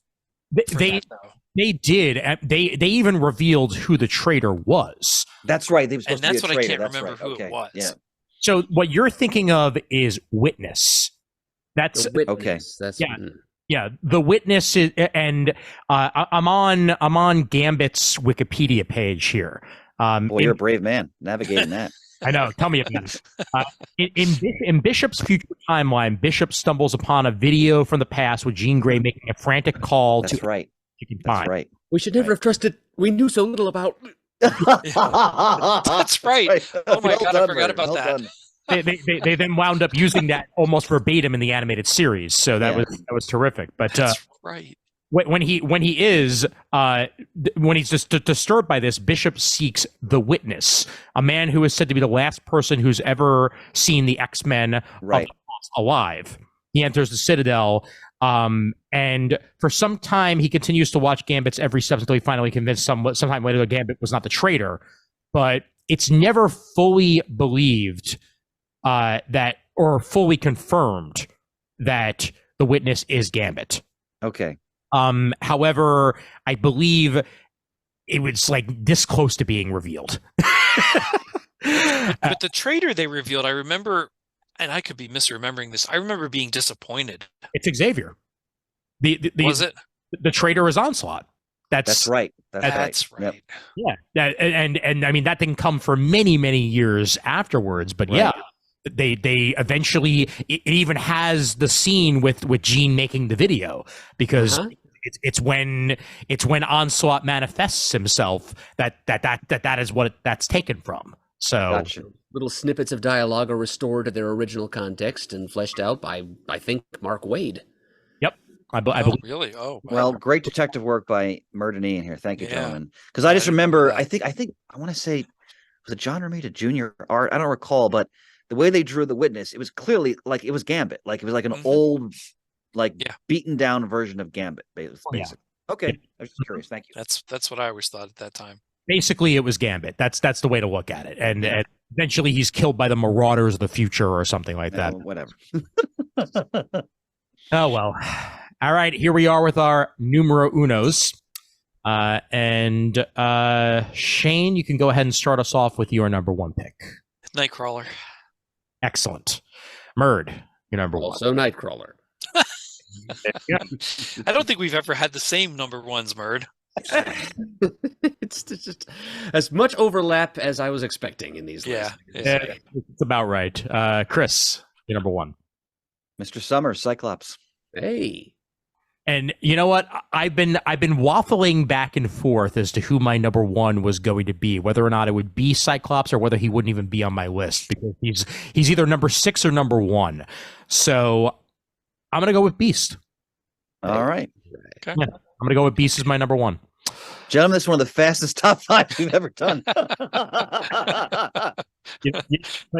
But hey, plenty of content. So Yeah. that's what matters. Shane and Murd, by all means, wax poetic. Go ahead, Adam. You can read your stuff because it's probably better than what I will speak. Okay, thanks, Shane. Okay. I've had an affinity for the fuzzy elf for even longer than I've actually been reading comics. Since those preteen days when Matt and I would while away summer afternoons playing the X-Men arcade game at Mighty's Arcade in Stone Harbor. I was Wow. drawn to Nightcrawler's quasi-demonic appearance, courtesy of Cockrum, his uncanny agility and dynamic teleportation power, all of which were on display in the video game. But when I started reading comics a little bit later and got to know Nightcrawler as a relatable character rather than just a playable one, I came to appreciate his swashbuckling heroism, his irrepressible good humor, his German linguistic and cultural heritage, and even his devout religious faith. See, Chris finds that interesting because he's not a person of faith. I find it interesting because I am. For my first few years as a collector, Nightcrawler was my favorite character overall, not just in the X-Men, not just at Marvel, but in all of comics. And while I've since learned to love other characters more, he will always be crouching in the shadows of a special little corner of my heart. Nice. Adam, I resonate a lot of what you said. I love his swashbuckling, his fun-loving, his adventurous spirit. I love his devout faith. That's a huge part of why I fell in love with this character. I love that he wants to just be accepted, and he is who he is. And if you don't like it, tough shit. I am what I am, and that's all there is to it. Love his teleportation. Love the effect. The what is it, brimstone that you supposedly smell? Yep. The bamf. Yep, That's one of always the written greatest around it. onomatopoeias in all of comics. Yeah, Yep. it's just fantastic. I sent a picture in a chat to you guys. That's not my particular one, but there was a Marvel Collector Club back in the early 2000s. You could order statues. The first one was a Spider-Man, then a Punisher, and then this Nightcrawler statue. This was $35. And it is one of my favorite statues I have ever seen. It's just fantastic. I love the design of his costume. Like you all said, courtesy of Cockrum. I love the way he holds himself. He is the pinnacle of what I'd like to be. Fun-loving, adventurous, faithful. And to think that we almost had him as a member of the Legion of Superheroes. Yep. I was going to mention that. Well done, Ian. Absolutely true. Mm-hmm. I don't know that story, really. Yeah, Cockrum did so many costume designs and character designs to the Legion. Nightcrawler was one of them. Get out. Oh, Yep. Boy, that'd be fun. Was rejected as too creepy and weird looking. So Cockrum said, fine, I'll find him another home, and And sure enough, he did. X-Men was it. That's Yeah. awesome. For that matter, Storm was originally 2 characters. And I meant to bring that up when we were discussing her, that originally there was going to be a cat character with Storm's almost exact outfit that had the ability to transform into a cat. And there was going to be a male character that controlled the weather. And rather than do that, they decided instead to merge the 2 characters, and we wound up with the Storm character that we actually got in the end. So to explain why he only had slit pupils. Good point, Murd. Good point.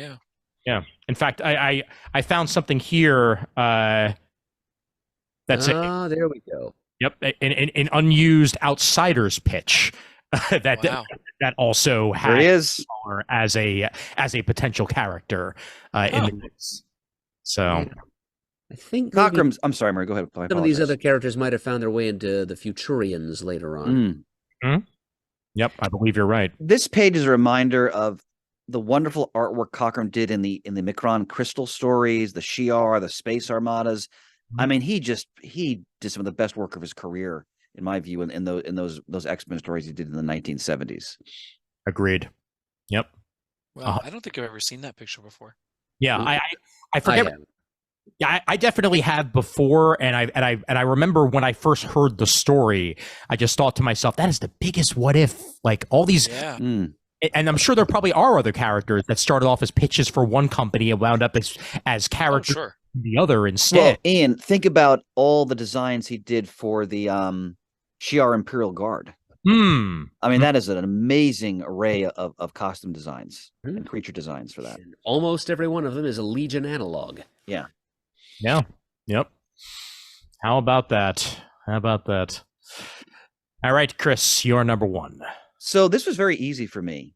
To me, Cyclops is the soul of the X-Men, but let me emphasize the Claremont Cyclops, because when he gets his hands on the character, Cyclops, and some people think he's dull, he's boring, he doesn't have a great sense of humor. But what I find so fascinating about Scott, and this is again where thought balloons were just vital, is that Claremont and Cochran and Byrne really pursued Cyclops becoming a leader.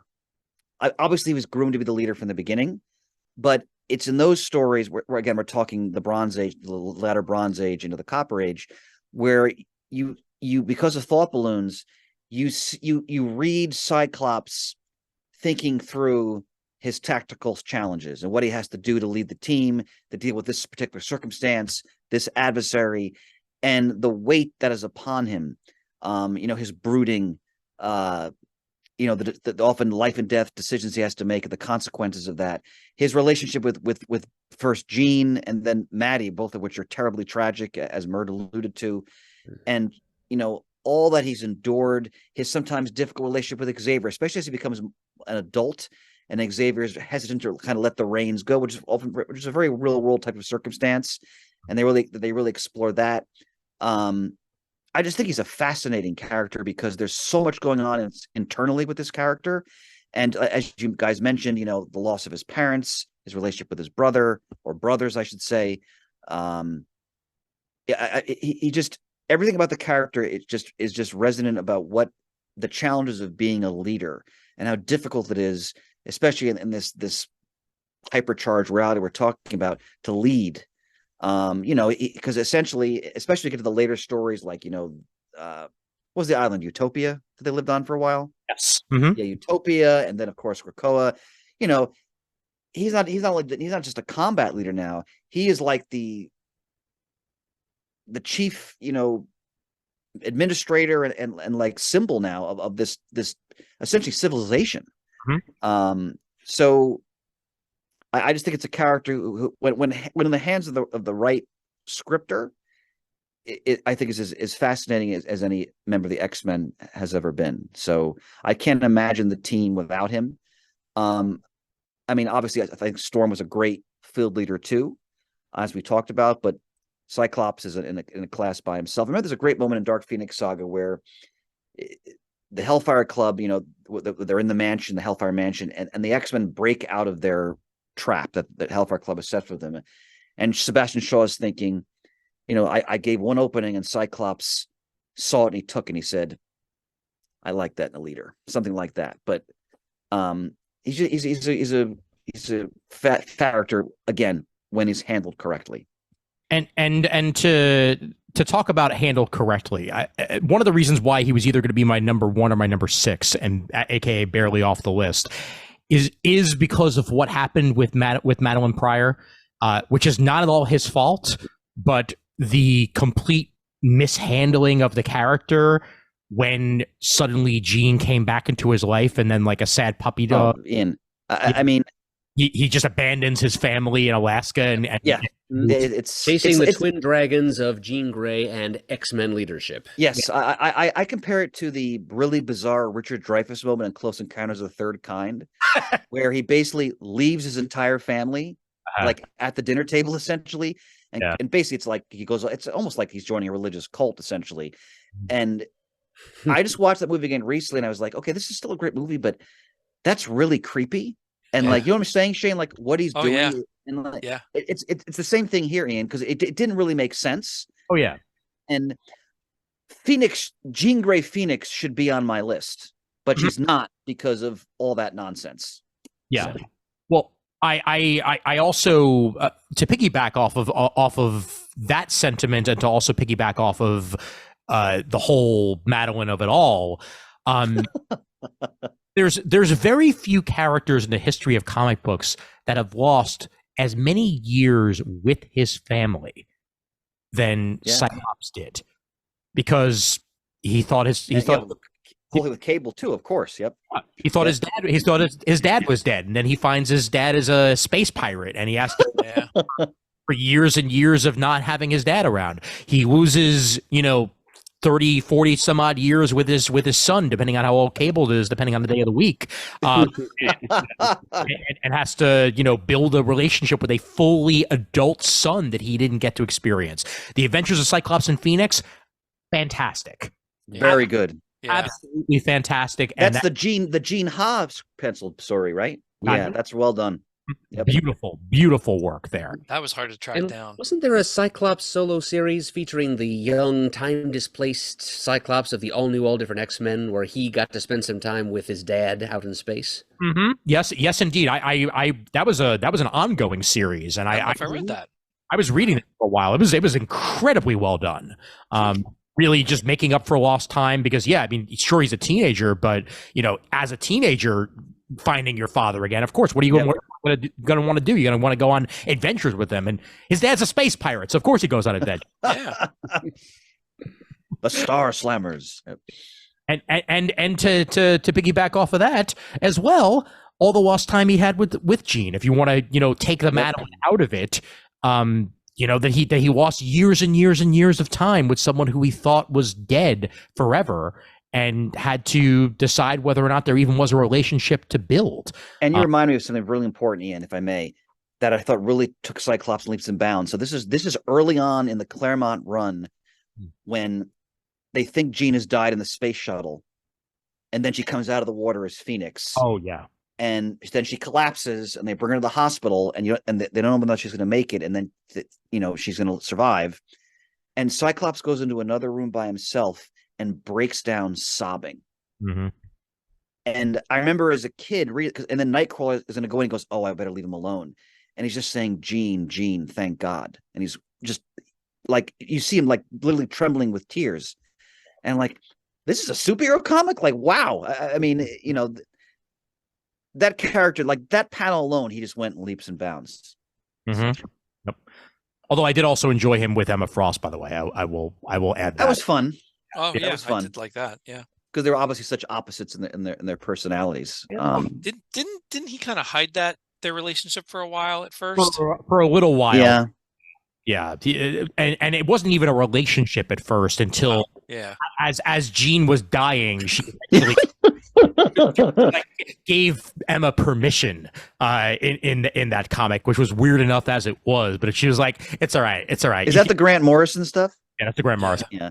I just love Cyclops going with the risque Emma Frost Hellfire Club, S&M, whatever's going on over there. Like that's good stuff.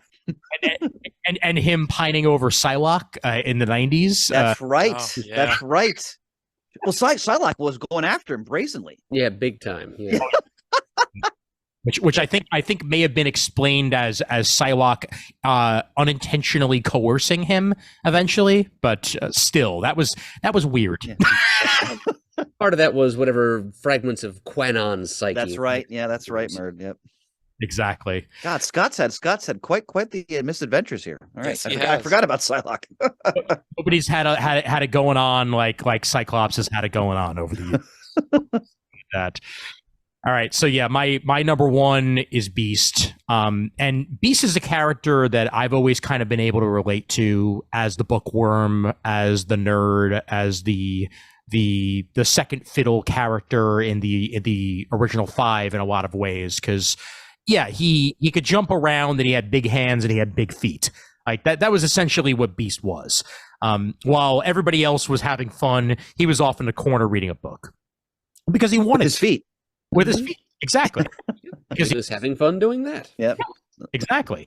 And over the years, the character evolved and changed quite literally because he, evolved into the big blue furry beast that we knew. Originally the big black furry beast, and then eventually got his blue fur and settled on that. And or was it gray? It was gray. It was gray. Yep. Yeah, it was more gray. Gray and then blue. And it's funny that like he's as much of an Avenger as he is an X-Man. He's been an X-Man, much longer. But he was even a Defender for a brief period too. Also true. Yeah. Mm-hmm. Yep. But he's always going to be an X-Man to me. Yep. Even all those years he was an X Factor. X Factor was basically just X-Men under another name. When it was, it's like, let's get the original 5 X-Men together and just put a Factor instead of a man at the end. Okay. Yeah. But the relationships that he's tried to have and failed at over the years, his Dazzler? Dazzler, yes. The Beast and Dazzler miniseries is actually fantastic. I've never read that. Beauty and the Beast. Yep, Beauty and the Beast. I think just got added to Marvel Unlimited a little while ago, and I checked it out. And wasn't he with that reporter for a while, Trish Tilby? Yes. Remember that? Yes. Yep. Okay. Wow. Yep. And Trish Tilby is probably his most on again, off again relationship. There was a time during Morrison's run where, and talk about something that does not age well, but when he got all Beauty and the Beast, cat-like, yeah. In order to get rid of Trish Tilby because he felt like he wasn't worthy of her anymore, he told her that he was gay to stop dating her. I don't remember this at all. What? This was in Grant Morrison's run. Trust me, I sort of remember that. Yeah. Oh it was boy, part of a secondary mutation or something. Yeah. and then later on, he admits to her, "No, I'm not gay. I just thought I wasn't worthy of you anymore." Yeah, you're right. That doesn't age very well at all, does it? Oh, the Morrison run. Wow. No, it does not. Grant Morrison's run. It had its highs, and it sure as hell. I know Ian and I just saw Spamalot, but I see Beast like talking to her and going, okay. to prove his point to her. Wow. Oh, no, that does not age well at all. And that's not all that long ago. Yeah. At the same time, he's also had moments where he's done some really bad shit, like bringing the original 5 X-Men to the future. Thinking that was awesome. It was awesome, but his very questionable. His intentions were not in the right place. Yeah. Like, maybe I could change things. You realize that you're rewriting your own past, right?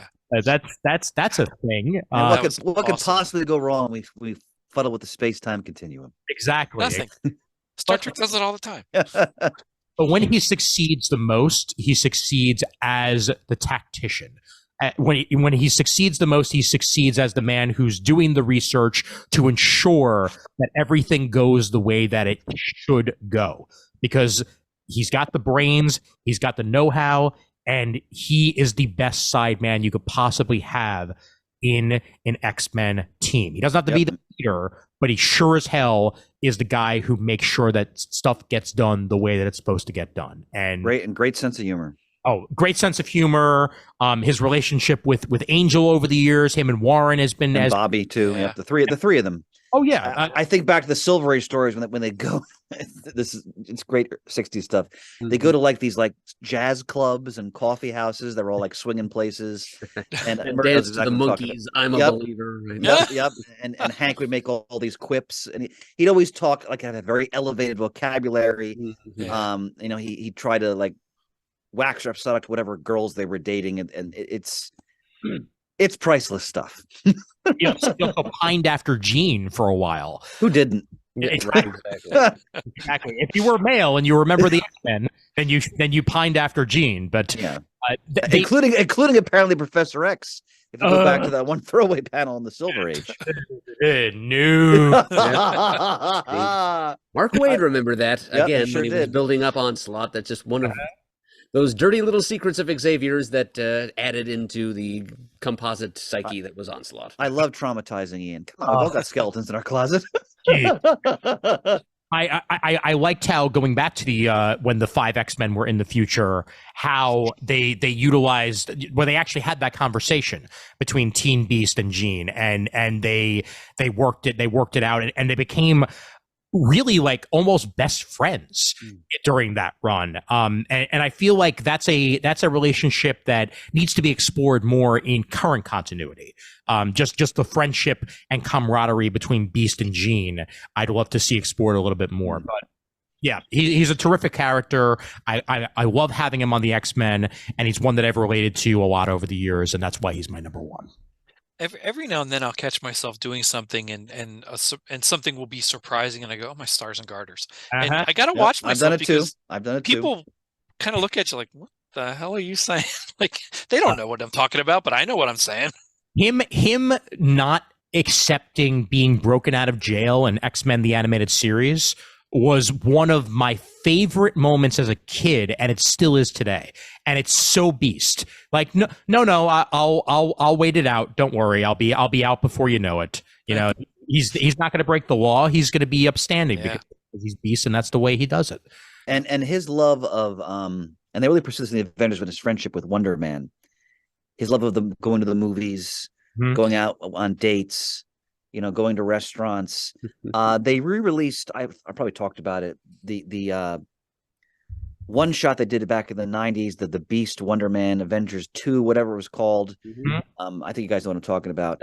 The 3-issue miniseries. Yeah. Roger Stern wrote it, I think. Yep, it's wonderful. I reread it when they re-released it as like a thick comic book. We often forget just what an elaborate history he has among all these different teams. There it is. Okay. Yeah. Yep. Mark Bagley doing the art. It's really good. Oh yeah. You can't get better. You can't get better. All right, gents. Alternates before we wrap things up. Murd, go right ahead. Okay. Usually we say that these are in no particular order, but I actually did type these in order. Like if the list were continuing on through top 20 or whatever. My alternates are Rogue, Colossus, the Beast. He's in there. Banshee. Cannonball, Warpath, as I'm just now reading Brubaker's X-Men in Space Saga, The Rise and Fall of the Shi'ar Empire. That's a good story, Merc. Okay. That's an excellent story. I don't think I ever read that one. That's really good. Yep, and Jimmy Proudstar is being used well in it as an X-Man. And last but not least, Maggot. Yeah. Even if we didn't see that much of him, I mean, it's just that crazy external, like, semi-sentient digestive system of his, manifest in the form of 2 cybernetic slugs named Eenie and Meanie that just eat things, converted into raw energy. Oh my god, I forgot about that. Oh yeah. Telegraph the energy right back to Maggot's body. It's a great power, and he had the beginnings of a pretty cool personality too. Another one of the Team Rebels. And it's just kind of Eenie opportunities and Meanie. lost. Yep. I forgot they had names. That's hilarious. Oh man. Plus, he was South African, so it's that's right. On the long-standing tradition of bringing in X-Men from international cultures. Very true. All right, I'll go through my alternates real quick. Nightcrawler was an alternate who came very close to being in my top 5. As I said, Cyclops also an alternate on there, and Jean Grey / Phoenix. / whatever code name you decide to give her, Marvel Girl or what have you. I loved that for years her code name was Jean Grey. Like, okay, I guess she doesn't have an alias. She's just Jean. That's it. Cyclops, Rogue, Jean. Jubilee is on that list, of course. Oh yes, Danny, thanks you. Yep, Jubilee very much being the Kitty Pryde of the '90s in a lot of ways. Yeah, very true. Had to be on there. Specifically Archangel, not Angel, Archangel. Character. I have that on mine as well. Once Warren went through the whole transformation, it made his character something else, and I've loved it for that. Yep. Maggot was on my list as well. Iceman, Wolverine, I almost put him in my top 5, but for the same reason as Chris. I think he works just as well on his own as he does as X-Man, so he's off to the side. Cecilia Reyes. Yep. Maggot's generation. Yep, got to give her in there. She always deserved more than she ever got. And I thought that her and Beast had an excellent rapport and could have easily been a relationship had it decided to give it to him, and they never did. So, good point. Beak from Morrison's run. Oh, Beak. Wow. Beak. Oh my God, I forgot about Beak. Cannonball is on my list as well. Rogue, Gambit, Polaris. Polaris, that's a good. One.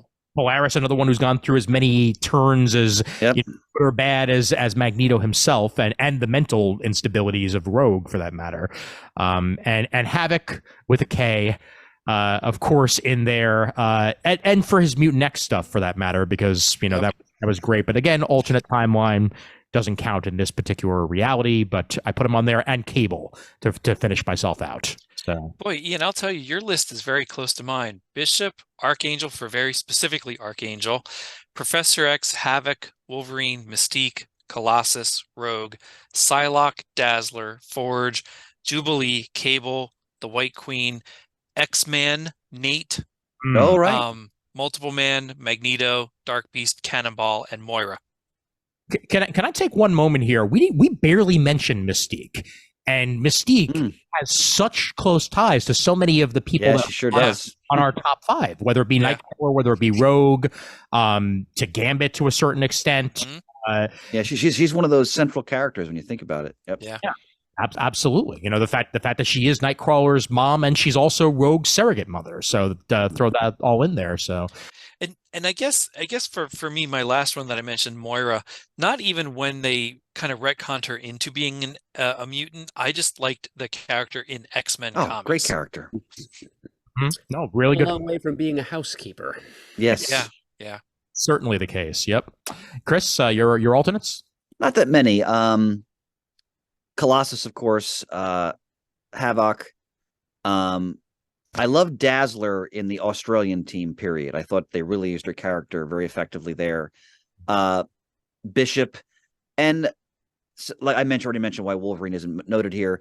And the person I would have put on my main list, possibly number 1, but as an alternate, is Jean Grey as Phoenix in the Cockrum Byrne era leading up to Dark Phoenix saga, because when you think when it's supposed to be just Jean Grey, not this nonsense they came up with later, her arc is so powerful because, you see the toll that's being taken on her just because of the Phoenix power that she's trying to harness. What's his face? The mind guy. Mastermind. What he's doing to her. They really, Claremont and Byrne, they really take that character on an arc. So by the time that she takes her life at the end of Dark Phoenix saga, you deeply feel her death. And I think it makes that arc one of the most compelling characters for me in all of X-Men comics, all of superhero comics, period.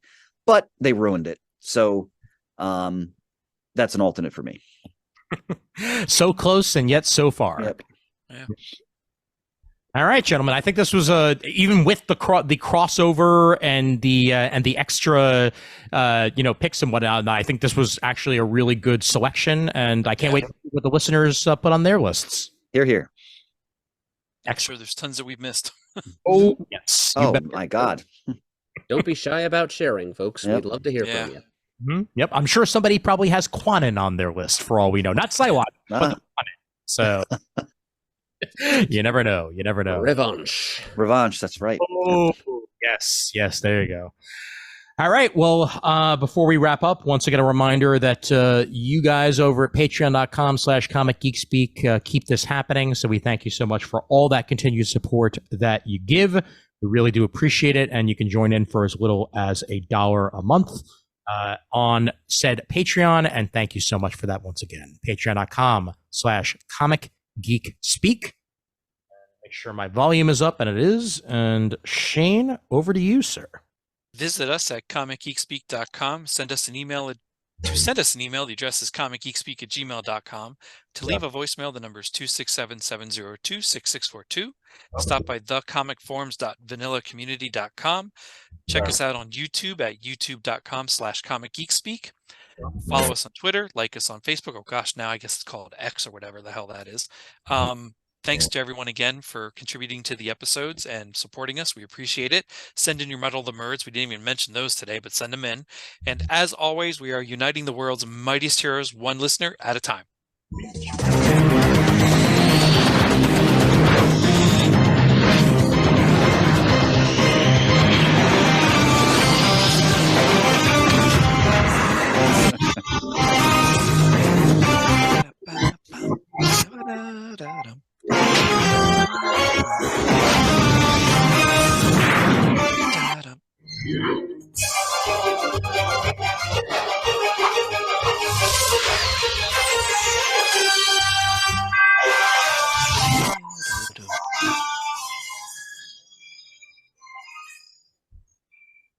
C'est oncle.